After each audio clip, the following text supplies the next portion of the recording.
এটি একটি কাল্পনিক স্টোরি। গল্পটি বোঝার জন্য পুরোপুরি দেখতে হবে। এখানে জেকে আর জাংকুক নামে দুইটা ক্যারেক্টার থাকবে।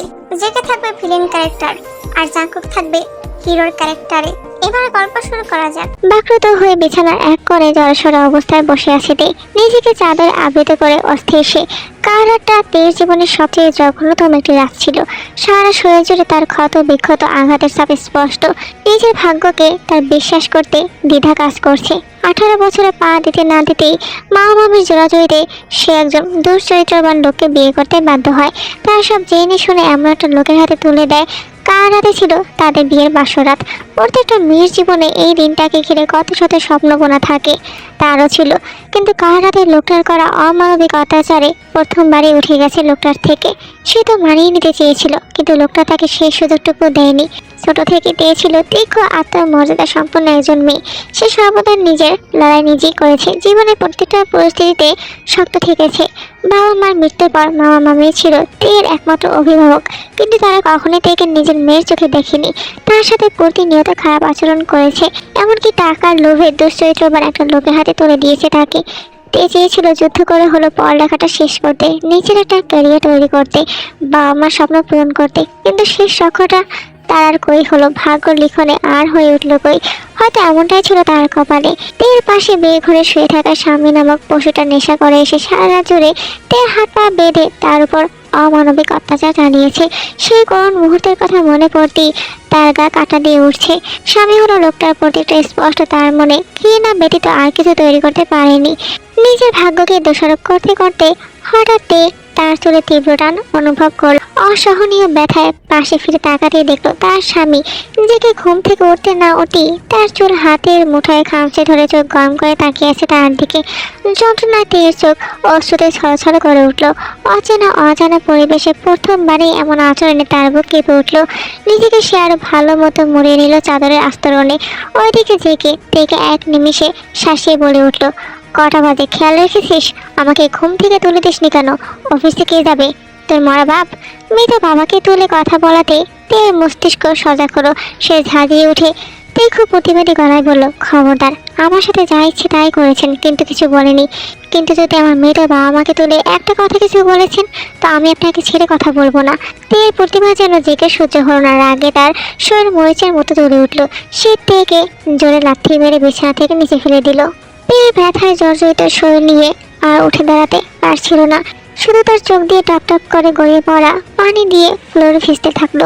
তখন জেগে বিছানা থেকে উঠে যেতে যেতে তার দিকে আঙুল তাক করে বলল, আর যেন আমার মুখে মুখে তর্ক করতে না দেখি।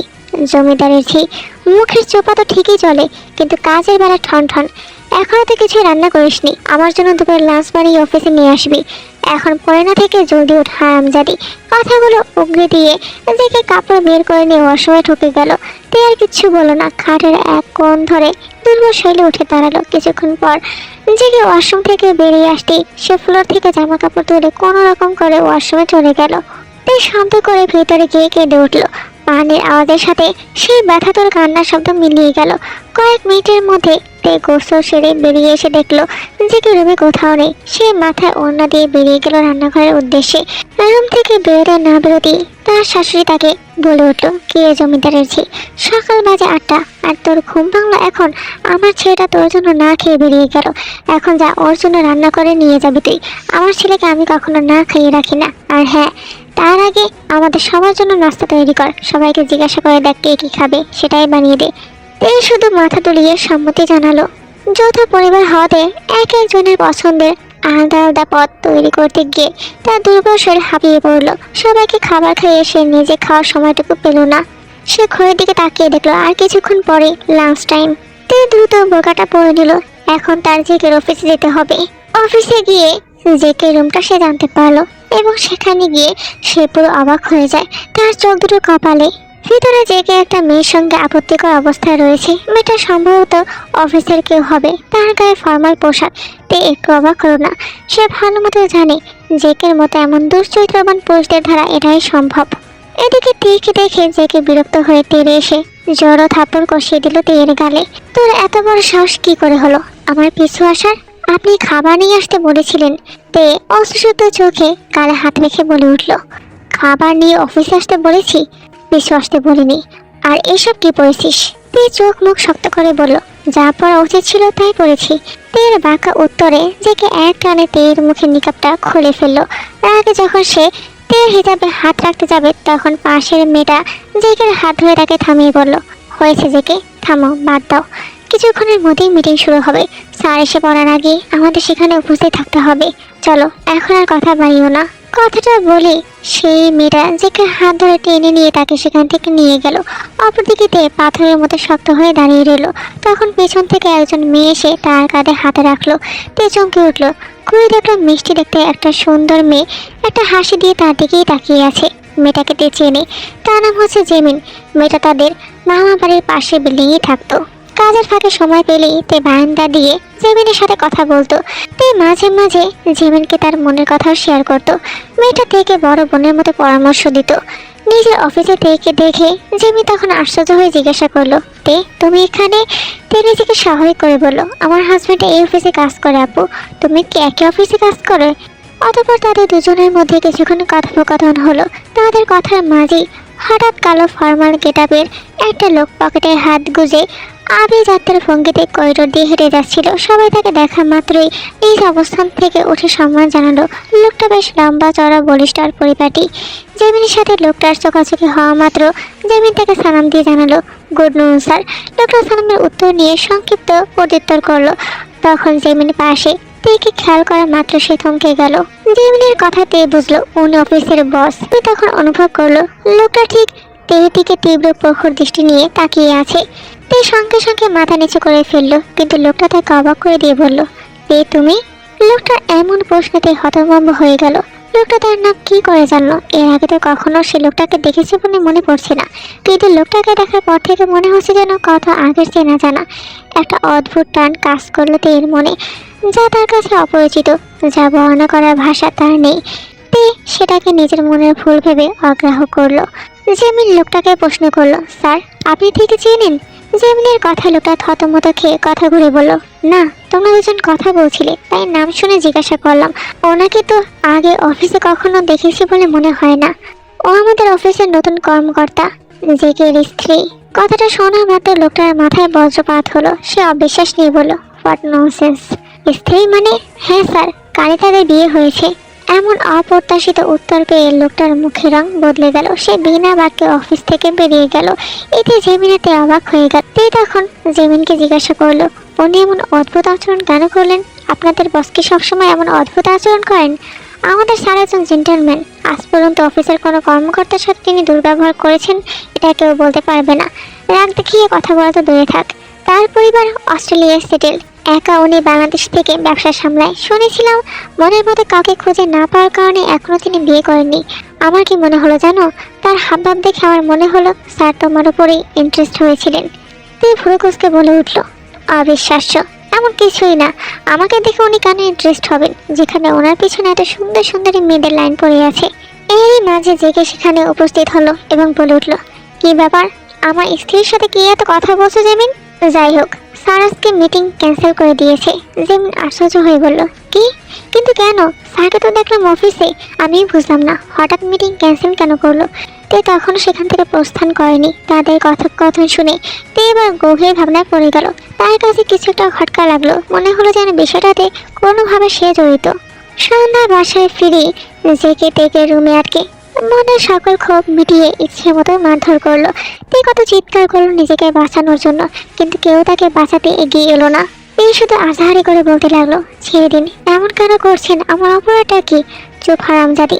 আমার অনেক দিনের ইচ্ছে ছিল বউ পেটানোর, আজ সেই সব পূরণ করবো। তেকে মেরে বেহাল দশা করে তবেই থেমেছে জেকে।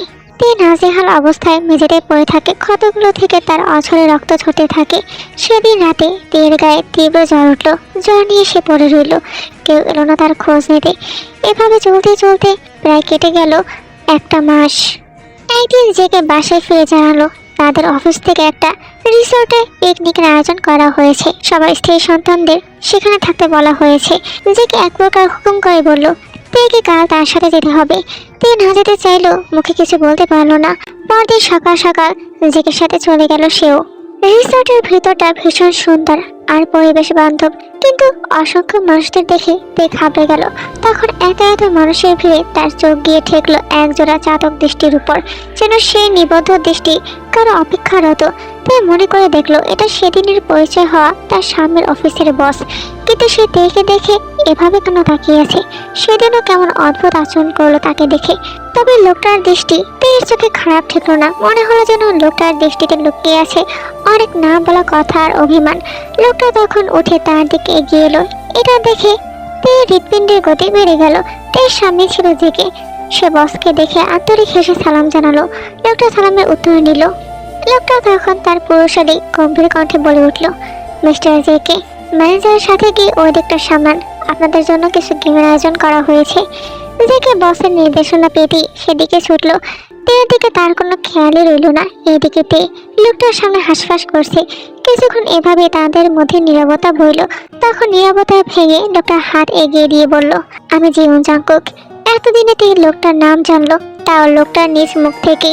তে লোকটার বাড়িয়ে রাখা হাত প্রত্যাহার করলো। সাহস জুগিয়ে মৃদু কাঁপা কাঁপা গলা জানতে চাইলো, আমি কি কোনোভাবে আপনাকে চিনি, অথবা আপনি কি আমাকে চেনেন? আপনি আমাকে চেনেন না, আর আমারটা না হয় গোপনই থাকুক। জাঙ্কুকের শেষ কথায় তে চোখ তুলে চাইতেই আবার দেখতে পেল সে চাতক দৃষ্টি। জাঙ্কুকের কথাগুলো তের কাছে রহস্যময় মনে হলো।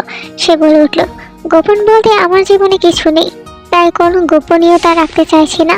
জাঙ্কুক হঠাৎ খেয়াল করলো তের গালে 5 আঙুলের ছাপ। সে তড়িৎ গতিতে জিজ্ঞাসা করলো, আপনার গালে এটা কিসের দাগ? এমন প্রশ্নেতে হকচকিয়ে উঠল। তার মনে পড়ে গেল আসার আগে জেকের মারা থাপ্পড়গুলোর কথা। সে নিজের গাল ঢুকিয়ে বলল, ওটা কিছু না। কথাটা বলে তে পাশ কাটিয়ে চলে যেতে নিলে জাঙ্কুক বলে উঠল, বিয়ে করা নতুন জীবনে কি আপনি সুখী না তে? আমার কেন মনে হচ্ছে তুমি সুখী নেই তে? আমাদের ব্যক্তিগত বিষয় নিয়ে আপনার কেন এত জানার ইচ্ছে? আপনার এমনটা কেন মনে হলো যে আমি সুখী নেই? আর আপনি আমাকে হঠাৎ তুমি করে কেন বলছেন? বলুন, কি করে চেনেন আমাকে? জাঙ্কুক তের করা এতগুলো প্রশ্নের উত্তর দিল না, শুধু একটা প্রশ্নের উত্তর দিয়ে বলল, তোমার চেহারাতেই লেখা তুমি সুখী নাও। তে উত্তরে কোনো কিছু বলার ভাষা হারিয়ে ফেললো। তাদের থেকে কিছুটা দূরে জেমিন দাঁড়িয়ে কয়েকজন কয়েকদের সাথে কথা বলছিল। সে এখনো তেকে খেয়াল করেনি।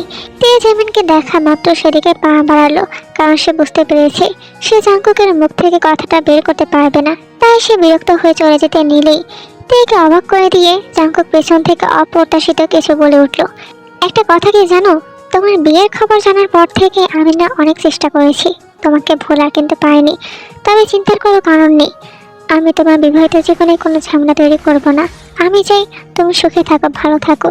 কিন্তু যদি তোমাকে আমি সুখী না দেখি, তখন আমি চুপ থাকতে পারবো না, তখন আমি আর শান্ত থাকতে পারবো না। আমি সবসময় তোমার পাশে থাকবো, এটা মাথায় রেখো। জাঙ্কুকের কথাগুলো শুনে আতঙ্কে তে শরীরে রক্ত হিম হয়ে গেল। নিজের কানকে তার এই মুহূর্তে অবিশ্বাস লাগছে।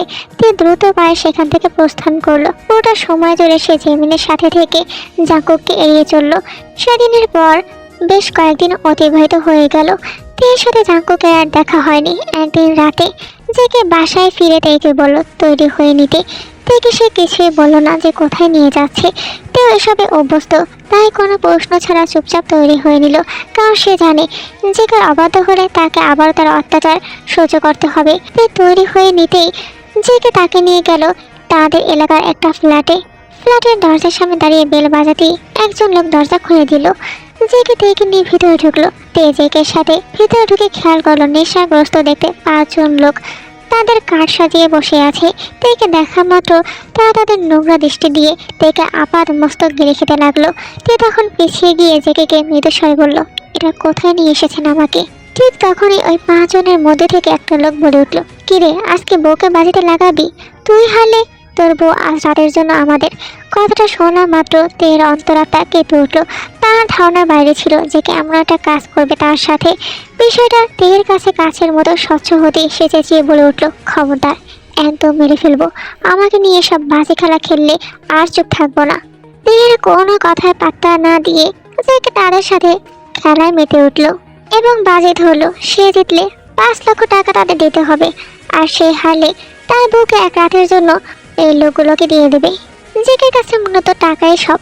তের সব নোংরামি কথাবার্তা আর নিতে পারছে না। এভাবে কেটে গেল 1 ঘন্টা সময়। হঠাৎই হইচই পড়ে গেল। অর্থাৎ জেগে হেরে গিয়েছে, তার হাতে কিছু করার নেই। এখন যা হবে তাকে চুপচাপ মেনে নিতে হবে। তখনই ভাগ্যক্রমে দরজায় বেল বেজে ওঠে। তারা দেখে রেখে দরজা খুলতেই দেখলো বাড়িওয়ালা বাইরে দাঁড়িয়ে। বাড়িওয়ালা বললো তো তাদের চেঁচামেচি শুনে বিরক্ত হয়ে তারা নিচে নেমে এসেছে। সেই সুযোগ বুঝে তে এক দৌড়ে তাদের ঠেলে বেরিয়ে গেল। লোকগুলো অমনি বাড়িওয়ালাকে ওখানে ওভাবে ফেলে রেখে তের পিছু দৌড় লাগায়। গভীর রাতের অন্ধকার নিজের সম্মান বাঁচাতে ফাঁকা রাস্তাটা ধরে খালি পায়ে প্রাণপণে ছুটে চলেছে তে। রাত বেশি হওয়ার কারণে রাস্তায় জনমানবের কোনো হদিশ নেই। তে তাদের হাত থেকে বাঁচার জন্য সে তখন থেকে ছুটে চলেছে। জঙ্গলের পাশাপাশি রাস্তার কিছুটা কাছে সে চলে আসে। এই মধ্যে লোকগুলো তাকে ধরে ফেলে। তে বাঁচার জন্য চিৎকার করতে থাকে। এদিকে জাঙ্কুকও ওই রাস্তা দিয়ে গায়ে জানিয়ে যাচ্ছিল। হুবহু তের কণ্ঠের মতো এমন মেনে চিৎকার শুনতে পেয়ে তার বুক ধরপড় করে উঠল। সে মনে আশঙ্কা নিয়ে তড়িৎ গতিতে গাড়ি থেকে নেমে দাঁড়ালো। একটু সামনে এগোতে দেখতে পেল দেখে কয়েকজন লোক মাটির সাথে চেপে ধরে রেখেছে। জাঙ্কুক আর দাঁড়িয়ে থাকতে পারলো না। তের এমন এলোমেলো দুর্দশা দেখে সে রাগে হিংস্র রূপ ধারণ করলো। তের চোখে তখন জাঙ্কুকের নতুন রূপ উন্মোচিত হলো। জাঙ্কুক বাঘের মতো ক্ষিপ্ত হয়ে তের উপর ঝুঁকে থাকা লোকটার কলারে থাবা বসালো। তখন বাকি চারজন এসে দুপাশ থেকে তাকে ঘিরে ধরলো। ওরা জাঙ্কুকের উপর পাল্টা আক্রমণ করেও কই পাচ্ছিল না। লোকগুলো নেশাগ্রস্ত আর হ্যাংলা পাতলা হওয়ার কারণে বয়স্ক দেহের জাঙ্কুকের সাথে কিছুই পেরে উঠছিল না। তারপর জাঙ্কুক রেগে আরো দ্বিগুণ শক্তিতে তাদের আঘাত করে যাচ্ছে। এইদিকে তে পা গুটিয়ে জড়সড় হয়ে এক কোণে বসে আছে। জাঙ্কুক কেমন বেপরোয়া হয়ে যেতে দেখে সে নিরুপায় হয়ে উঠে দাঁড়ালো। এখন তাকে না থামালে জাঙ্কুক লোকগুলোকে নিশ্চয়ই জানেই মেরে ফেলবে। তে নিরুপায় হয়ে জাঙ্কুককে থামাতে তার হাত টেনে ধরলো। প্রথমবারের মতো জাঙ্কুক তের হাতের কোমল ছোঁয়া পেয়ে মুহূর্তে শান্ত হয়ে গেল। তে ফুপিয়ে কেঁদে উঠে বলল, প্লিজ ছেড়ে দিন ওদের, ওরা মরে যাবে, প্লিজ থামুন, আমি এরা এত কিছু নিতে পারছি না। লোকগুলো আঘাতের তোপে মাটিতে গড়াগড়ি খাচ্ছিল। জাঙ্কুক তখন থামলো, তবে লোকগুলোকে কয়েকটা লাথি মেরে ক্ষান্ত হয়ে তের উদ্দেশ্য বলল, মরতে দাও, ওদের বেঁচে থাকার কোনো অধিকার নেই। আর তুমি কিভাবে এলে এখানে? আজ যদি আমি এই রাস্তা দিয়ে না যেতাম তোমার কি অবস্থা হতো ভেবে দেখেছো একবার? গাড়িতে ওঠো, তোমাকে বাসায় পৌঁছে দিই। আমার কোনো ভাই নেই, কি বলতে চাইছো? আমাকে সব ক্লিয়ার করে বলো। আমাকে সাহায্য করার জন্য আপনাকে ধন্যবাদ। দয়া করে আর একটা সাহায্য করলে আমি চিরকৃতজ্ঞ থাকবো আপনার কাছে। আমাকে আজকে রাতের জন্য একটা নিরাপদ আশ্রয়ের ব্যবস্থা করে দিন। কাল সকাল হলেই আমি চলে যাব। এত রাতে তোমাকে অন্য কোথাও একা রাখার নিরাপদ হবে না। আজকের জন্য আমার বাসায় গিয়ে থাকতে কি তোমার কোনো আপত্তি আছে? আমার পরিবারের সবাই অস্ট্রেলিয়াতে থাকে, বাড়িতে আমি একা থাকি। তোমার জন্য গেস্ট রুমের ব্যবস্থা করে দেব, আমাকে বিশ্বাস করতে পারো। তে ভেবে দেখলো আপাতত বিশ্বস্ত বলতে তার সামনের এই লোকটাই যে তাকে উদ্ধার করলো এত বড় বিপদের মুখ থেকে। আর এমনি তো এই মুহূর্তে তার হাতে অন্য কোনো উপায়ও নেই, তাই সে মাথা নাড়িয়ে সায় জানালো। তে সম্মতি পেয়ে জাঙ্কুক তের জন্য তার গাড়ি দরজা খুলে দিল। তে চুপচাপ উঠে বসলো। ভিতরে পিন পতন নীরবতা। জাঙ্কুক আর আগ বাড়িয়ে তেকে কিছু জিজ্ঞাসা করলো না। সে তেকে স্বাভাবিক হওয়ার জন্য সময় দিল। সকালে ঘুম ভাঙতেই তে নিজেকে অচেনা বিছানা আর অচেনা রুমে আবিষ্কার করে ঘাবড়ে গেল। ধীরে ধীরে তার মস্তিষ্ক সচল হতেই মনে পড়লো কাল রাতে জাঙ্কুকই তাকে আশ্রয় দিয়েছিল, তাকে অ্যাপার্টমেন্টে নিয়ে এসেছে। এখন সে জাঙ্কুকের গেস্ট রুমের বিছানা শুয়ে আছে। তখন ধীরে ধীরে রাতে ঘটা বিভৎস ঘটনার কথা তার পুরোপুরি মনে পড়ে গেল। চোখের সামনে সেই করুণ দৃশ্যপট ভেসে আসতেই সে মাথা চেপে ধরলো। তে তখন শুনতে পেল রুমের দরজায় নক করার আওয়াজ। May I come in? তে তখন উঠে নিজের এলোমেলো জামা কাপড় ঠিকঠাক করে দরজাটা খুলে দিল। জাঙ্কুক ভিতরে ঢুকতেই তে দেখলো তার হাতে দুটো কফির মগ। একটা জাঙ্কুক তের দিকে এগিয়ে ধরলো। তে তখন মৃদু স্বরে ধন্যবাদ জানিয়ে মগটা হাতে তুলে বিছানায় বসে কফির মগে চুমুক বসালো। এই মুহূর্তে তার এই কফিটার খুব প্রয়োজন ছিল। জাঙ্কুক কিভাবে সেটা বুঝলো কে জানে, হয়তো এটা কাকতালীয় ভাবে হয়ে গেছে। জাঙ্কুক খেয়াল করলো তে আগের তুলনায় এখন অনেকটা স্বাভাবিক অবস্থায় আছে। তাই সে নিজের মনে পুষে রাখা দুশ্চিন্তা থেকে প্রশ্ন করলো, তুমি কি এখন স্বাভাবিক অনুভব করছো তে? হ্যাঁ, অনেকটা। আপনাকে সশস্ত্রবার ধন্যবাদ জানালো সেটা কম হবে। কাল রাতে আল্লাহ আপনার উসিলায় আমায় অনেক বড় একটা ক্ষতি থেকে রক্ষা করেছেন। এখন কি তোমাকে আমি কিছু প্রশ্ন করতে পারি? তুমি কি উত্তর দিতে কমফোর্টেবল? তোমার হাজবেন্ড মিস্টার জেকে কাল রাতে কোথায় ছিল? তুমি রাতে একা ওই জায়গায় কি করছিলে? তোমাদের মধ্যে কিছু কি হয়েছে? এমন প্রশ্নের মুহূর্তে তের মুখের রং বদলে গেল। জেকের করা অন্যায়ের কথা মাথায় আসতে সে কঠিন হয়ে গেল। আরো বেশি বিরক্ত হলো জাঙ্কুকের মুখে তার স্বামী সম্বোধনে তে কিছুটা রাগান্বিত গলায় বলল, ওনাকে আমার স্বামী বলবেন না। কাল রাতে সে আমাকে বিপদের মুখে ফেলে তালাক দিয়ে চলে গিয়েছিল। আমার এই অবস্থার কারণ ছিল উনি। সে একটা অমানুষ, দুশ্চরিত্র লোক। সে বন্ধুদের কাছে আমাকে নিয়ে বাজি ধরেছে। সেই বাজি হেরে আমাকে তাদের হাতে তুলে দিয়েছে। আমার সেসব বলতে ঘৃণা কাজ করছে। তীর মুখে সত্যতা জেনে জাঙ্কুকের হাতে মুষ্টিবদ্ধ হয়ে এলো। সে হুঙ্কার ছেড়ে বলল, তুমি চিন্তা করো না, ওকে আমি জেলে পাঠানোর ব্যবস্থা করছি। আমার নিজের বলতে কেউ নেই। আমি এতটা অসহায় নিরুপায় ছিলাম তাদের সামনে। জাঙ্কুক তখন নিজেকে শান্ত রেখে তেকে আশ্বস্ত করে বলল, কে বলেছে তোমার কেউ নেই? আমাকে তোমার নিজের কেউ ভাবতে কি খুব বেশি সমস্যা হয়ে যায়? তে এতক্ষণে জাঙ্কুকের দিকে ভালো মতো তাকালো, দেখলো জাঙ্কুকের চোখ দুটো লাল হয়ে ফুলে গেছে, চুলগুলোর অবস্থা এলোমেলো হয়ে আছে। দেখে মনে হচ্ছে সে রাতে ঘুমায়নি। তে তখন তাকে প্রশ্ন করলো, রাতে কি আপনি ঘুমাননি? এই অবস্থা কেন আপনার চোখে মুখের? সেটা যদি বুঝতে তুমি তাহলে তো হতোই। তে মনে দ্বিধা দিয়ে বলল, আমি আগেও আপনাকে প্রশ্ন করেছিলাম, আপনি উত্তর দেননি। এখনও প্রশ্ন করছি, আপনি কিভাবে আমাকে চেনেন প্লিজ বলুন। তে ভেবেছিল জাঙ্কুক বোধহয় এবারও তার প্রশ্নে কোনো উত্তর দেবে না, কিন্তু জাঙ্কুক তাকে অবাক করে দিয়ে বলে উঠল, কাহিনীটা অনেক দীর্ঘ, তুমি কি শুনতে চাও? তে সঙ্গে সঙ্গে সম্মতি জানালো, অর্থাৎ সে শুনতে চায়। জাঙ্কুক তখন বলতে শুরু করলো, আমি তোমাকে দেখেছিলাম ঠিক 2 বছর আগে। তখন তুমি স্কুল শেষ করে কলেজের গণ্ডিতে পা রেখেছিলে। সেদিন দুপুরে রোদে যে আমি গাড়ি নিয়ে বসেছিলাম, তখন তোমাকে প্রথমবারের মতো দেখি। প্রাণবন্ত চঞ্চল একটি মেয়ে ছিলে তুমি। একজন বৃদ্ধাকে রাস্তা পার হতে সাহায্য করছিলে। সেদিন তোমাকে দেখে আমার মাঝে কি যেন একটা হলো, তুমি পুরোপুরি আমার মনে গেঁথে গেলে। যখন তখন চোখ বন্ধ করতে তোমার হাসি মুখটা আমার সামনে আসতো। কিছুতেই তোমাকে মন থেকে সরাতে পারছিলাম না, তাই ঠিক করি কখনো বিয়ে করে তোমাকেই করব। এবার থেকে লোকজন লাগিয়ে তোমার সকল তথ্য জোগাড় করলাম। সবকিছু জানার পর ঠিক করলাম, তুমি আর একটু বড় হলে, বিয়ের ব্যাপারটা বুঝতে শিখলে, আমার বাবা মাকে দেশে ফিরিয়ে এনে তাদের সাথে করে তোমাদের বাড়িতে প্রস্তাব নিয়ে যাব। তুমি তখন অনেক ছোট ছিলে, বলতে গেলে বিয়ের উপযোগী হওনি। ভাবলাম তুমি আর একটু বড় হও, তখন সব জানাবো। যদি তখন তোমাকে আমার মনের কথা জানাতাম আর এটা নিয়ে তোমার পড়াশোনার উপর কোনো প্রভাব পড়তো, সেটা ভেবে সামনাসামনি এসে কখনো তোমাকে নিজের মনের অনুভূতিগুলো প্রকাশ করিনি। শুধু দূর থেকে তোমাকে দেখে গেছি, আর এই 2 বছর মনের ভিতর তোমার জন্য অনুভূতিগুলো পুষেছি। কিন্তু কিছুদিন আগে যখন বাবা মায়ের সাথে দেখা করতে অস্ট্রেলিয়া গেলাম, তার মধ্যে কিভাবে যেন রাতারাতি তোমার বিয়ে হয়ে গেল।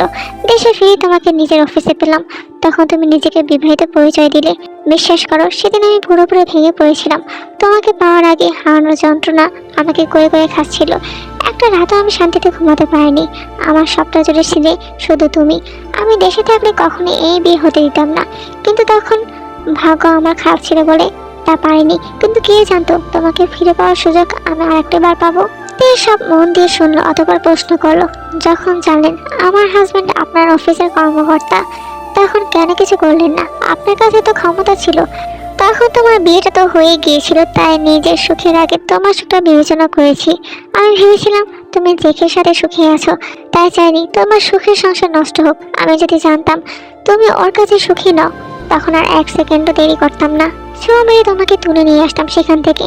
বাদ দিন, যা হয়ে গেছে সেটা আর ফেরানো সম্ভব নয়। সম্ভব, আমি কিছুদিনের মধ্যে তোমার আর জেকের আইনিভাবে ডিভোর্সের ব্যবস্থা করব। ডিভোর্স কার্যকর হতেই আমি তোমাকে বিয়ে করব। সম্ভব না। কেন?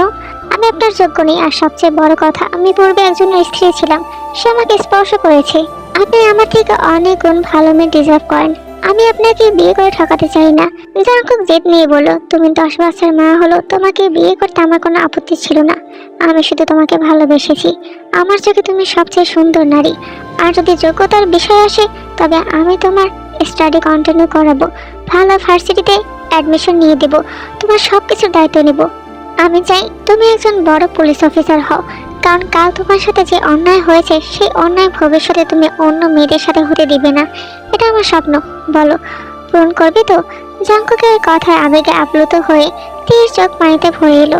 এভাবে আগে কখনো কেউ আমাকে বলেনি, আমার কথা ভাবেনি। বলো, বিয়ে করবে আমায়? জাঙ্কুকের পুনরায় করা আবদারে তে এবার পিছু হটে বলল, আমাকে ক্ষমা করবেন। বাঙালি মেয়েদের জীবনে একটাই বিয়ে হয়। আমি চাই না দ্বিতীয়বার বিয়ে করতে। সমাজের মানুষ কথা শোনাবে, আপনাকে আর আপনার পরিবারকে। আর আপনার পরিবার কি আমাকে মেনে নিতে পারবে? তের এমন কথায় জাঙ্কুকের মেজাজ বিগড়ে গেল। সে ক্রোধ নিয়ে বলল, সমাজ মাই ফুট। এই সভ্য সমাজের রীতিনীতি মানি না, যেখানে একটা মেয়ে তার পরিবারে অত্যাচারিত হলে এদের মাথা ব্যথা নেই, অথচ সেই মেয়ের সাথে কোনো দুর্ঘটনা ঘটে গেলে তারা সব দেশ ওই মেয়েকেই দিয়ে বেড়াবে। কিছু করার নেই, এটাই আমার সমাজ, এমনই। তুমি কি চাইছো আমি সেটা জানতে চাই? দেখুন, বোঝার চেষ্টা করুন, আমি সবে মাত্র বড় একটা দুর্ঘটনা থেকে বেরিয়ে এসেছি। এখন আমার মধ্যে কোনো মনোবল অবশিষ্ট নেই, আমার থাকার জন্য কোনো আশ্রয় ঠিকানা নেই। মা মামির কাছে ফিরে গেলে তারা আমাকে আশ্রয় দিতে চাইবে না। আমার অনুরোধ, আপনি অন্য কোথাও আমার থাকার নিরাপদ ব্যবস্থা করে দিন। আপনি আমার পরিবারের কেউ নন, অথবা আমি আপনার পরিবারের কেউ নই। আপনার সাথে একই ছাদের নিচে আসি, জানলে লোকজন মন্দ কথা শোনাবে, চরিত্র নিয়ে প্রশ্ন তুলবে। আপনি কি চান সেটা হোক? তাছাড়া ইসলামের দৃষ্টি তো এটা জায়েজ না। জাঙ্কুক দীর্ঘ শ্বাস ফেলল, কিছুক্ষণ নির্বিকার থেকে বলে উঠল, ঠিক আছে আমি দেখছি, এখন যাও, উঠে ফ্রেশ হয়ে আসো, আমি ব্রেকফাস্ট তৈরি করছি। তাই কৌতূহল নিয়ে বলল, আপনি তৈরি করবেন মানে? আপনি কি রান্না বান্না সব পারেন? হ্যাঁ, আমি নিজের কাজ নিজে করতে পছন্দ করি। জাঙ্কুক যাওয়ার আগে মৃদু হাসি দিয়ে কথাটা বলে গেল। বিপরীতে তেও মুচকি এসে ফ্রেশ হতে চলে গেল। তারা খাওয়া দাওয়া শেষ করে শপিং এর উদ্দেশ্যে বেরিয়ে গেল। মার্কেটে পৌঁছে জাঙ্কুক তেকে জামা কাপড় থেকে শুরু করে প্রয়োজনীয় সবকিছু দিয়ে দিল। তেও নিতে বাধ্য হলো, কারণ সে জানে সে বারণ করলেও জাঙ্কুক শুনবে না। কেনাকাটা শেষে জাঙ্কুক তেকে নিজের বাসায় পৌঁছে দিয়ে অফিসে চলে গেল। অফিসে পৌঁছেই জাঙ্কুক খুঁজতে শুরু করলো জেকেকে। সে জেকের কেবিনের দিকে এগিয়ে গেল। বাকি কর্মকর্তারা জাঙ্কুককে দেখা মাত্র দাঁড়িয়ে সালাম জানালো। জাঙ্কুক তাদের সালামের উত্তর নিয়ে সোজা জেকের কেবিনের সামনে দাঁড়ালো। জেকে বেশ আয়েশ করে নিজের চেয়ারে বসে কাজ করছিল। একদম হঠাৎ করে সে জাঙ্কুককে এভাবে বরাবর দাঁড়াতে দেখে ভ্যাবাচাকা খেয়ে উঠে দাঁড়িয়ে জিজ্ঞাসা করলো, স্যার কিছু বলবেন? জাঙ্কুক দু চোখ ভরা ক্রোধ নিয়ে বলে উঠল, you are fired from this job mister JK. কেন স্যার, আমার অপরাধ কি? জাঙ্কুকের মাঝে কোনো ধৈর্য অবশিষ্ট রইল না। সে হাত শক্ত করে মুষ্টিবদ্ধ করে জেকের নাক বরাবর জোরে একটা ঘুষি বসিয়ে দিল। তুই তের সাথে যা করেছিস সেই তুলনায় আমি তোকে কিছুই বলিনি। তুই কি তেকে ডিভোর্স দিবি? তেই তোকে দিবে। কিছুদিনের মধ্যেই তোর কাছে ডিভোর্স লেটার পৌঁছে যাবে, সেটাতে সাইন করে দিবি। ইতিমধ্যে জেকে নাক ফেটে রক্ত গড়িয়ে পড়া শুরু করলো। সে জোর করে বলল, স্যার আমি ডিভোর্স লেটারে সাইন দেবো, কিন্তু প্লিজ আমাকে চাকরি থেকে বের করবেন না। আমার পুরো পরিবার আমার ইনকামের উপর নির্ভর করে, এভাবে আমার পেটে রাখতে পারবেন না। জাঙ্কুক তখন থাবা মেরে জেকের কলার ধরে তাকে উঁচু করে হুঙ্কার ছেড়ে বলল, তুই এখনো নিজের চাকরি নিয়ে পড়ে আসিস? তুই যে কত বড় অন্যায় করেছিস সেটা ন্যূনতম অনুপাতে তোর মনে? অফিসের বাকি কর্মকর্তারা দাঁড়িয়ে তাদের দুজনকে দেখছিল। তারা এক একজন জেকের কুকাজের সমালোচনা করা শুরু করে দিল। যেমন আগে থেকে অফিসে এসে সবাইকে সব জানিয়ে রেখেছিল। তারাও জাঙ্কুকের পক্ষ নিয়ে বলল, জেকের মতো বাজে লোকের সাথে তারা একসাথে কাজ করতে চায় না। অবশেষে জাঙ্কুক জেকের কোনো অনুরোধ না শুনে তাকে খাড়া থাকা দিয়ে অফিস থেকে বের করে দিল। এখানে একটা কথা ক্লিয়ার করে দেই, জেমি সব জেনে গেছে, আর জাঙ্কুক নিজের সবটা জেমিনকে জানিয়েছে। এখন তে জেমিনের সাথে জেমিনের ফ্ল্যাটে থাকবে। জাঙ্কুক নিজে জেমিনের জন্য নতুন ফ্ল্যাটের ব্যবস্থা করে দিয়েছে, যেটা তার আশেপাশে। জাঙ্কুক অফিস থেকে ফিরে তেকে গাড়িতে করে পৌঁছে দিয়ে গেছে সেখানে। জাঙ্কুক ফিরে যাওয়ার পূর্বে তের হাতে একটা নতুন ফোন ধরে দিয়ে গেছে, যেন তের যখনই যা দরকার পড়ে ফোন করে জানায়। তেকে ভার্সিটিতে ভর্তি করার জন্য কিছু বই নিয়ে গেছে, সেগুলো নিয়মিত পড়তেও বলে দিয়ে গেছে। তে ক্রমশ মুগ্ধ হচ্ছে জাঙ্কুকের দায়িত্ববোধ দেখে। জেমিন আর তার মা অনেক খুশি হয়েছে তেকে নিজেদের মাঝে পেয়ে। জেমিনের মা তেকে জড়িয়ে ধরে আশ্বাস দিয়ে বলল, তুমি আমার আরেকটা মেয়ে, যে কোনো প্রয়োজনে বলতে সংকোচ করবে না, কেমন? তের চোখ আবেগে ভরে এলো। সে মাথা তুলে বলল, আমি অনেক ভাগ্যবান এই বিপদের সময় জেমিন আপু আর আপনাকে পেয়ে। এখন থেকে একজন মেয়ের মতো আপনাকে সব কাজে সাহায্য করব, মানা করতে পারবেন না কিন্তু। রাতে খাওয়া দাওয়া করে তে রুমে আসতেই জাঙ্কুক কল করে তার নাম্বারে। তে রিসিভ করতেই জাঙ্কুক বলে ওঠে, শোনো, 3 মাসের মধ্যে জেকের সাথে তোমার ডিভোর্স কার্যকর হয়ে যাবে। আমি চাই এই সময়টাতে তুমি নিজের জীবনটা গুছিয়ে নাও। আপনাকে অনেক ধন্যবাদ আমার জন্য এতটা করার জন্য। তাড়াহুড়োর মধ্যে শেষের 1 মাস অ্যাডমিশনের প্রিপারেশন নিয়েও পরীক্ষা দেওয়ার পর তে ভালো একটা পাবলিক ভার্সিটিতে চান্স পেয়ে গেল। সেই খবর জাঙ্কুকের কানে পৌঁছায়। তখন সময় প্রায় সন্ধ্যা 7টার কাছাকাছি। এই সময়টাতে সে অফিসে ছিল। সে তের এই বিশেষ দিন উদযাপনের জন্য আর অপেক্ষা করতে পারলো না, তাই দ্রুত অফিস থেকে বেরিয়ে এলো। তের অ্যাপার্টমেন্টের নিচে এসে কল দিল তার নাম্বারে। তে সবেমাত্র মাগরিবের নামাজ শেষ করে উঠে বসলো, তখন পাশে রাখা ফোনে রিং বেজে উঠতে সে ফোন হাতে নিয়ে দেখলো জাঙ্কুকের কল। ফোনটা কানে তুলে ধরতেই জাঙ্কুক বলে উঠলো, নিচে এসোতে, আমি নিচে তোমার জন্য অপেক্ষা করছি। জাঙ্কুক গাড়ির হুডে হেলান দিয়ে বুকে হাত ভাঁজ করে দাঁড়িয়েছিল, পরনে তার ফর্মাল পোশাক। দৃষ্টি তার নিবদ্ধ। তের প্রতীক্ষায় কয়েক মুহূর্তের ব্যবধানে তে নিচে নেমে এলো। জাঙ্কুকের দৃষ্টিতে তের ঝলক পড়তে তার হৃদয়ে প্রশান্তি খেলে গেল। তে এগিয়ে এসে জাঙ্কুকের সামনাসামনি দাঁড়াতে জাঙ্কুক গাড়ির দরজা খুলে সিটে রাখা ফুলের তোড়া আর চকলেটগুলো বের করে তার সামনে এগিয়ে ধরলো। তে বাকরুদ্ধ হয়ে গেল। জাঙ্কুক তখন ভুবন ভুলানো হাসি দিয়ে বলল, তোমার সাফল্যের জন্য অভিনন্দন জানাতে এলাম। তে এবার স্বাভাবিক হয়ে বলল, তাই বলে এসবের কি প্রয়োজন ছিল?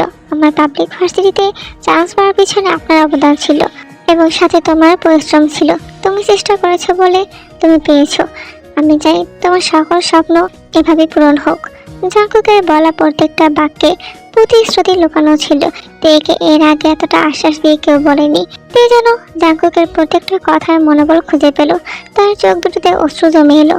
জাঙ্কুক তখন তার হাতের দিকে ইশারা করে বলল, এগুলো নাও। তে জাঙ্কুকের হাত থেকে সেগুলো নিয়ে নিল। তখন জাঙ্কুক আবারও ঝুঁকে গাড়ির সিটে রাখা একটা বক্স হাতে নিল। তে অবাক হয়ে তার হাতের দিকে তাকিয়ে প্রশ্ন করলো, এটা কি? Cake for celebration. কিছু মনে করবে না, তবে আমি কেক কাটা পছন্দ করি না। আমি ভাবলাম তুমি পছন্দ করবে, তাহলে কি করব? ফেলে দিব? না না, ফেলে দেওয়ার প্রয়োজন নেই, আমাকে দিন, আমি নিব।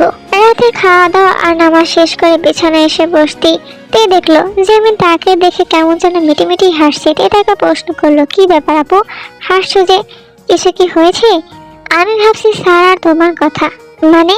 এই যে স্যার তোমাকে কতটা ভালোবাসেন, আমি নিশ্চিত মনে মনে তুমিও তাকে পছন্দ করো, কিন্তু প্রকাশ করো না। আপু এমন কিছুই না, উনি অনেক ভালো একটা মানুষ, আমার থেকে বহুগুণ ভালো মেয়ে উনি ডিজার্ভ করেন। এসব আর ভেবো না। আমি না ভাবলে কি আসে যায়, স্যার তো তোমার কথা ভাবে। আমি যতটুকু সম্ভব চেষ্টা করি ওনাকে এড়িয়ে চলার। আমি ওনার জীবনে জড়াতে চাই না, অযথা তাকে মিথ্যা আশ্বাস দিয়ে কষ্টও দিতে চাই না। তুমি কাজটা ভুল করছো। যেখানে তোমার আগের স্বামী তোমার সাথে এত অবিচার করেছে, তোমাকে মূল্য দিতে জানেনি, সেই জায়গায় জাঙ্কুক স্যার তোমাকে সেই জীবন থেকে বের করে এনে নতুন একটা জীবন দিয়েছে। সমাজের চোখে তোমাকে তোমার জন্য ন্যায্য মর্যাদা দিতে চাইছে, সেখানে তুমি কেন তাকে ঠেলে সরিয়ে দিচ্ছ? এটা কি মস্ত বড় বোকামি না?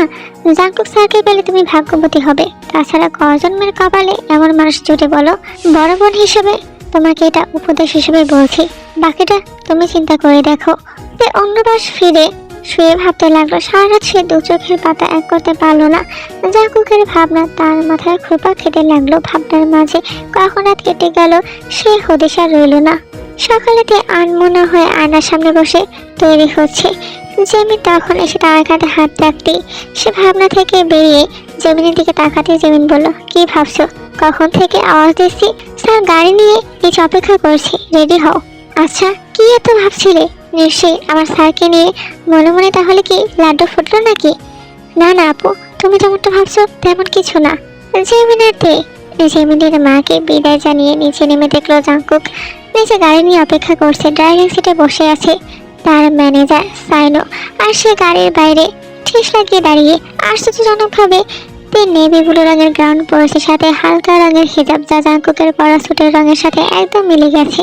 সকালে নাস্তা সবাই গাড়িতে করে নিল। টানা 3 ঘন্টা পর জাঙ্কুক গাড়ি থামালো একটা রেস্টুরেন্টের সামনে। জাঙ্কুক গাড়ি থেকে নেমে সবাইকে ভেতরে নিয়ে বসে তাদের পছন্দ মতো খাবার অর্ডার করলো। তারা দুপুরের খাবার সেখানে খেয়ে নিল। খাওয়া শেষ করে সবাই সেখান থেকে বেরিয়ে গাড়িতে উঠে বসলো।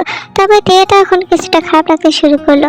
জাঙ্কুক লক্ষ্য করেছিল তে ঠিক মতো খেতেও পারেনি তখন। হয়তো সে গাড়ির রাস্তায় অভ্যস্ত না বলে এমনটা হচ্ছে ভেবে জাঙ্কুক তাকে বলে উঠলো, চলো তে, তোমাকে একটু ওই দিকটা থেকে ঘুরিয়ে নিয়ে আসি। খোলামেলা বাতাসের মধ্যে ঘুরে আসলে তোমার খাওয়া টাকাটা কমে আসবে।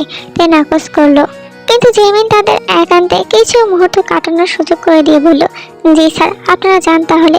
আমি ওইটুকুই সময় না হয় গাড়িতে রেস্ট নেই। খাওয়ার পর থেকে শরীরটা কেমন ছেড়ে দিয়েছে।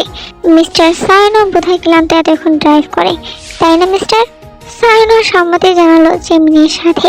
জাঙ্কুক তখন তের দিকে তাকিয়ে বলল, চলুন ম্যাডাম। কথাটা বলে জাঙ্কুক সামনের দিকে হাঁটা দিল। তে কিছুক্ষণ স্তব্ধ হয়ে রইল। পরক্ষণে জাঙ্কুকের পিছু পিছু সে চলতে শুরু করলো।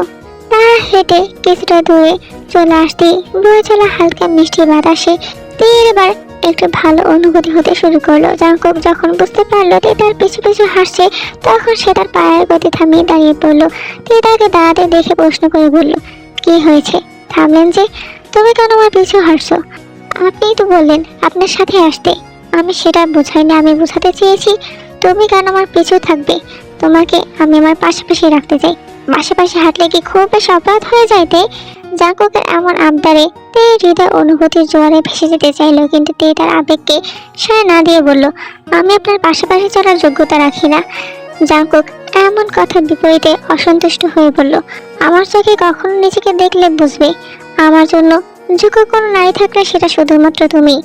ব্যর্থতা তো আমার, হয়তো আমি তোমার মন জয় করতে ব্যর্থ, তাই তুমি আমাকে বারবার দূর ঠেলে দিতে চাইছো। সমস্যা নেই, আমি নিজেকে সংশোধন করতে প্রস্তুত, তবুও আমার তোমাকেই চাই। জাঙ্কুক যখন এমন পরিস্থিতির জন্য নিজেকে দায়ী করলো, তখন তের মনে অপরাধবোধ কাজ করলো। তার কোনো ব্যবহারের কারণে জাঙ্কুক নিজেকে ছোট করুক সেটা সে কখনোই চায় না। তাই সে নিজের ভুল সংশোধন করে বলল, আমাকে ক্ষমা করবেন, আমি এমনটা বোঝাতে চাইনি। আপনি কোনো দিক থেকে ব্যর্থ হননি, আপনি অনেক ভালো মানুষ। আপনার জন্য সবসময় আমার মন থেকে দোয়া থাকবে। তাহলে বলছো আমি তোমার মন জয় করতে পেরেছি? আমাকে তোমার ভালো লাগে? তো এবার লজ্জার প্রতি লতা নেয়, লজ্জায় মরিয়ে গেল। কোনো মতে সে তার লজ্জায় নিতিয়ে যাওয়া গলা বরণ মুখ লুকিয়ে পিছিয়ে যেতে বলল, চলুন ফিরে যাওয়া যাক, দেরি হয়ে যাচ্ছে। কথাটা বলি একরকম সেখান থেকে পালিয়ে এলোতে তে কিভাবে লজ্জায় ফেলে জাঙ্কুক পকেটে হাত গুজে মাথা নিচু করে অদেখা হাসলো। এরপর সে নিজেও তার পিছু হাঁটলো। দীর্ঘ 8 ঘন্টা পথ অতিক্রম করে তারা অবশেষে সিলেটে পৌঁছে গেল। জাঙ্কুক পূর্বেই একটি হোটেলে 3টি স্যুট বুকিং করে রেখেছিল। একটিতে থাকবে পেয়ার জেমিন, অন্যটিতে থাকবে সাইনো, আর তৃতীয় রুমটা জাঙ্কুকের জন্য। রাতে বারবিকিউ পার্টি হলো, বেশ রমরমা পরিবেশ। তবে তে জাঙ্কুকের চোখে চোখ রাখতে পারছিল না, যেটা জাঙ্কুক স্পষ্ট বুঝতে পারছিল, আর সে মিটে মিটে হাসছিল। সকালের খাওয়া দাওয়া শেষ হলে অবশেষে জাঙ্কুক গিটার ধরলো। গিটার হাতে নিয়ে তের দিকে তাক করে সে একটা গান শুরু করলো। তেও চলো জাঙ্কুকের চোখের দিকে। জাঙ্কুক পুরো গান তের চোখে চোখ রেখে গাইলো। তার কাছে এটা শুধুই কোনো গানের লাইন ছিল না, বরং এটা ছিল তার হৃদয়ের অপ্রত্যাশিত কিছু অনুভূতি, যা সে সুরের তালে সহজেই প্রকাশ করেছে। এমনিতেই জাঙ্কুকের কণ্ঠস্বর বেশ গভীর আর আকর্ষণীয়, তার উপর তার খালি গলায় গাওয়া গানটি যেন তের হৃদয়ে গিয়ে বিঁধল। তে গভীর থেকে উপলব্ধি করতে পারলো তার প্রতি জাঙ্কুকের প্রকাশ্য অনুভূতিগুলো, যা তার হৃদয়কেও প্রভাবিত করলো। সেদিনের পর আরো 2 মাস কেটে গেল। এর মধ্যে 3 মাস পূরণ হতে জিকের সাথে আইনিভাবে তের ডিভোর্স কার্যকর হয়ে গেল।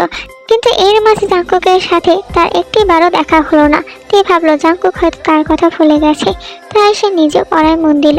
কয়েকদিন যাবৎ সে ভার্সিটিতে ক্লাস করা শুরু করেছে।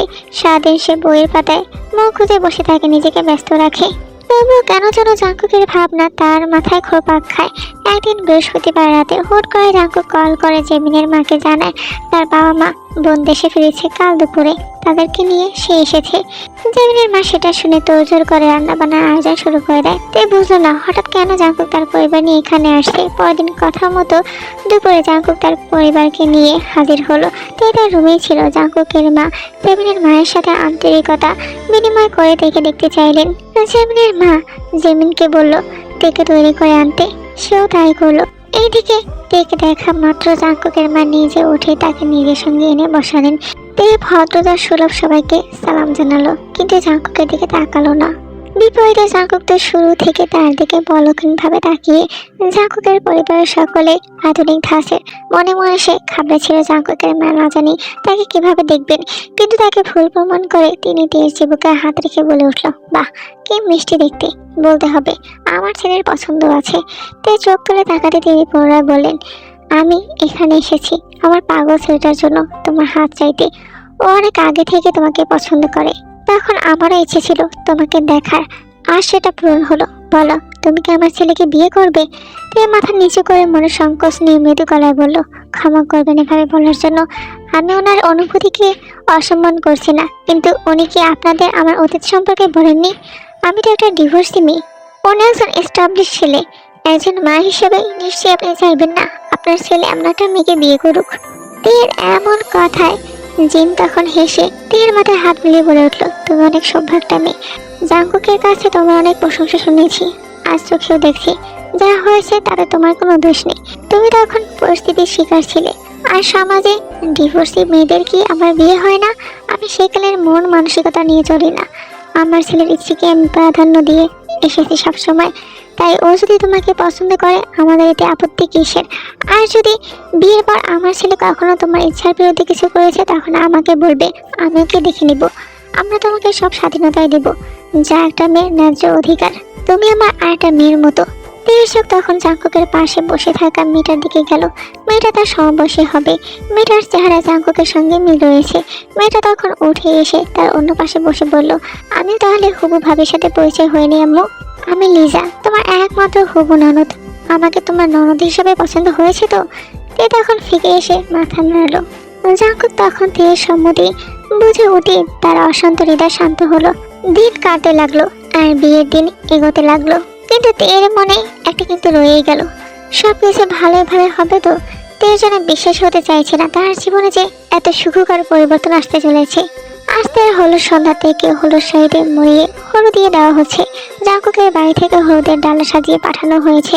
এইদিকে জাঙ্কুক বিয়ের দিন যত এগোচ্ছে তার ব্যাকুলতা তত বাড়ছে। তার মনের ইচ্ছেতে সাড়া জানিয়ে সে আর বসে থাকতে পারলো না। হুট করে উঠে তেকে দেখার উদ্দেশ্যে চুপি চুপি রাতে বেরিয়ে এলো তের অ্যাপার্টমেন্টের নিচে। তে আনমনা হয়ে বসেছিল। হঠাৎ করে ফোনে মেসেজ পাওয়া মাত্রই সে দেখলো জাঙ্কুক তাকে নিচে আসতে বলেছে। তে জানালো সে আসতে পারবে না, কিন্তু জাঙ্কুক তার কথা মানলো না। উল্টে বলল তে নিচে না আসলে সে উপরে চলে আসবে তাকে দেখতে। তে এবার তাকে শান্ত করতে বারান্দায় গিয়ে উকি মারলো। তে তাকে দেখে হাত নাড়ালো, ইশারায় নামতে বললো। তে কাঁদো কাঁদো মুখ করে জাঙ্কুকের হাত জোর করে অনুরোধ করে বলে চলে যেতে, কিন্তু জাঙ্কুক পলক না ফেলে তের দিকে তাকিয়ে রইল। পরের মুহূর্তে ফোনে কিছু টাইপ করলো সে। তে মেসেজ পেল। স্ক্রিনের উপর লেখা ভেসে উঠেছে, এই হলুদ পরিটা কি আমার বউ হতে চলেছে, নাকি ও আমার প্রত্যেক রাতের স্বপ্ন যা ঘুম ভাঙার সাথে সাথে উদাও হয়ে যায়। জাঙ্কুকের এমন কথায় তের মায়া হলো। কেউ কি কাউকে এতটা ভালোবাসতে পারে? জাঙ্কুকের ব্যবহারে তের মনে হচ্ছে যেন সে প্রথমবারের মতো বিয়ে পেতে বসছে। তার কাছে প্রত্যেকটা অনুভূতি নতুন হয়ে ধরা দিচ্ছে, ভিন্ন হয়ে ধরা দিচ্ছে। তার হৃদয়ে ভালো লাগা অন্যরকম কিছু অনুভূতি তৈরি হয়ে চলেছে। সে এবার সকল জড়তা কাটিয়ে বেরিয়ে আসতে চাইল, সকল বাধা বিপত্তি পেরিয়ে উপভোগ করতে চাইল প্রত্যেকটা মুহূর্ত। জাঙ্কুক নিজেই তাকে এই প্রলোভনটা দেখিয়েছে।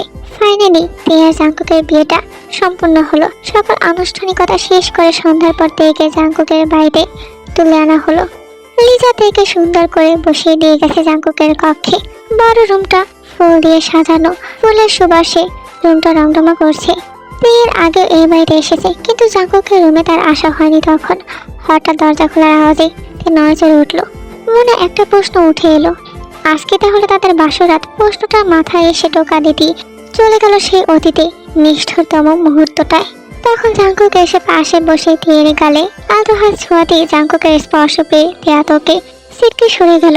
জাঙ্কুক সেটা লক্ষ্য করে দ্রুত বাড়িয়ে বলল, কি হলো তে? কি হলো তে? আমার স্পর্শে কি কোনোভাবে তোমাকে অস্বস্তি দিয়েছে? তাহলে আমি সরে যাচ্ছি। তের চোখ দুটো ছলছল করে উঠল। সে মুখ ফুটে কিছু বলতেও পারছে না। তার শুধু মনে হলো এই মানুষটাই তার শেষ আশ্রয়। সে কোনো কিছু না ভেবে জাঙ্কুকের বক্ষস্থলে চলে গেল। তের হঠাৎ এমন কাণ্ডে জাঙ্কুক আশ্চর্য হয়ে গেল। পরক্ষণে সে মুচকি হেসে তেকে আলিঙ্গন করলো। জাঙ্কুক মৃদু স্বরে বলে উঠল, তুমি কোনো চিন্তা করো না। তুমি যে পর্যন্ত স্বাভাবিক অনুভব না করছো আমি তোমাকে স্পর্শ করব না। আমি তোমাকে ভোগ করতে বিয়ে করিনি, বরং তোমাকে ভালোবেসে বিয়ে করেছি। যদি কখনো তোমাকে স্পর্শ করি তাহলে সেটা হবে আমার ভালোবাসার বহিঃপ্রকাশ, যে মুহূর্তগুলো সুন্দরতম স্মৃতি হয়ে তোমার মনে গেঁথে থাকবে। তুমি এখানে নিশ্চিন্তে ঘুমাও, আমি আলাদা ঘরে চলে যাব। তের মনে অনুতাপ কাজ করলো। জাঙ্কুক তেকে বুঝিয়ে চলে যেতে নিলে তে তার হাত ধরে থামালো। জাঙ্কুক প্রশ্নসূচক দৃষ্টি নিয়ে পেছনে ফিরে তাকাতে তে মাথা নামিয়ে কাঁপা কাঁপা কণ্ঠে বলল, আপনি আমার কাছে অনেক মূল্যবান। আমি অনেক ভালোবাসি আপনাকে। এসব কখন হয়েছে আমি নিজেও জানি না। ভালোবাসি আপনার নিঃশর্ত ভালোবাসাকে। আমার জীবনের এত গুরুত্বপূর্ণ একটি রাতে এভাবে আমাকে ফেলে রেখে কি আপনার বুকে একটুও বাঁধবে না? এই প্রথমবার তের মুখে ভালোবাসার স্বীকারোক্তি শুনে জাঙ্কুক কিছুটা থমকে গেল। সে অবিশ্বাস নিয়ে বলল, তুমি এইমাত্র যা বললে সেটা কি সত্যি, নাকি আমি কানে ভুল শুনলাম? তে এবার মনে সাহস জুগিয়ে মাথা তুলে জাঙ্কুকের চোখে চোখ রেখে বলল, আমি সত্যিই ভীষণ ভালোবাসি আপনাকে, নিজের চেয়েও হয়তো বেশি। কথাটা শোনা মাত্রই জাঙ্কুক আর এক মুহূর্ত অপচয় না করে তেকে আবারও আলিঙ্গন করলো। তের কপাল নিজের ভালোবাসার পরশিকে দিল। তেয়ের গাল দুটো লজ্জা লাল হয়ে গেল। জাঙ্কুক তেয়ের থুতনি উঁচিয়ে তেয়ের অধৈর্যটা নিজের দখলে নিয়ে নিল। তেও ধীরে ধীরে সম্মতি জানালো। অবচেতনে জাঙ্কুকের হাত চলে গেল তেয়ের শাড়ির আঁচলে। সে তেয়ের বক্ষ থেকে শাড়ির আঁচলটা সরিয়ে দিল। তেয়ের সম্মতি বুঝে তেয়েকে তার উষ্ণ আদরে ভরিয়ে দিতে লাগলো।